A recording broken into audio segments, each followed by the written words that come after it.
On the seventh day of Christmas, my true love said to me, 7 maids of milk and 6 maids of milk and 5 maids of milking. So many maids milking. Why are there so many maids milking? I don't know. Maybe it's just because I'm drunk. How's it going, everybody? Wild Man Wes here. I'm Rebecca. And welcome to day 23 of What's Your Poison's 24 Beers of Christmas. Oh, yeah, you can see how it has affected me. Maybe all of us. I don't know. But Cells, what are those? well, we'll have none left after this one, possibly. Who knows what's in store for us? Oh my gosh. Wood. Ah! Get open! Open sesame! Oh! Ta-da! Well, there we go. It's busted open now. Well. All right. Ooh! From Noon Whistle Brewing in Naperville, Illinois, we have Oatmeal Stout. It's a stout ale with vanilla. Smooth, creamy, rich stout ale, rich roasted malts. What's the ABV on this one? Oh, let me see. It does not look like it has an ABV on it. Oh, no! 6.5%. Okay. So, I mean, standard stout ABV for the most part. And, I mean, hey, it's vanilla. It's oatmeal. Can't go wrong with oatmeal. And, you know... Well, it's better than yesterday. Yeah, that's to the eye. In my opinion. That's the eye of the beer holder, so. Give me the glass. Yum, yum, yum, yum, yum. So I'm expecting this to be slightly semi-thick and very malty, very... I mean, when it says vanilla, I want to say somewhat on the sweet side, but, you know, the oatmeal might kind of counterbalance it. That smells like sweet. That smells... But not in like a bad way. That smells yummy, folks. Yum, It's going to be yummy in our tummy. Here we go. Cheers. Cheers.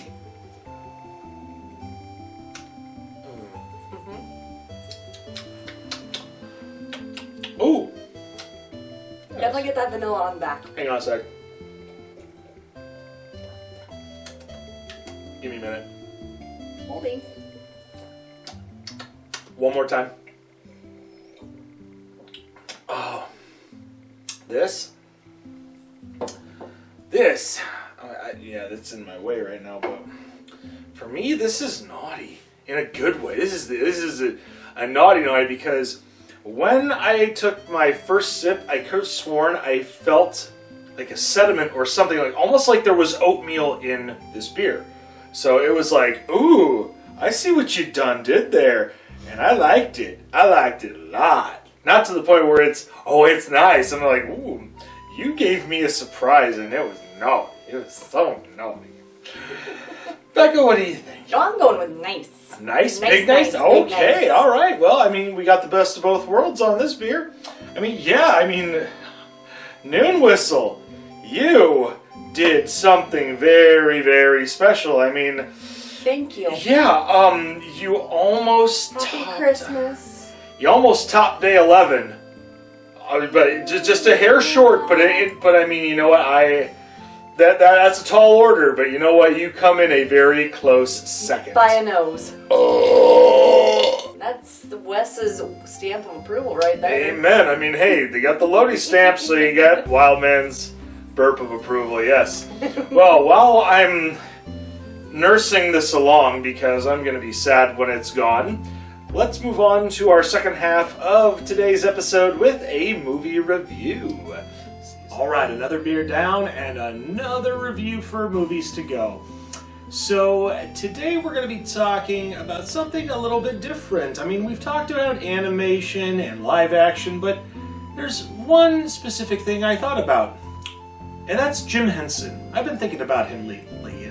Today we're going to be talking about his 1986 short film, The Christmas Toy. In this short television film, there is a stuffed animal named Rugby the Tiger who was one of the kids' Christmas presents the prior year. And he thinks that no other toy is going to take over his role as the favorite toy to his owner. However, he has to be reminded by one of the dolls that she was the favorite toy the year before until he showed up. So he freaks out, wanted to know what's going to happen, with this new toy and if it's going to become the favorite.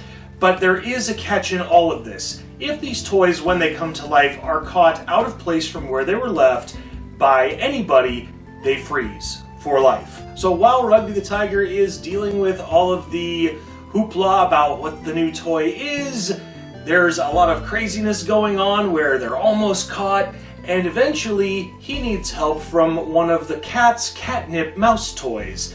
And in the end, he realizes the error of his ways and that it doesn't matter whether or not he's still the favorite toy. His owner still loves him.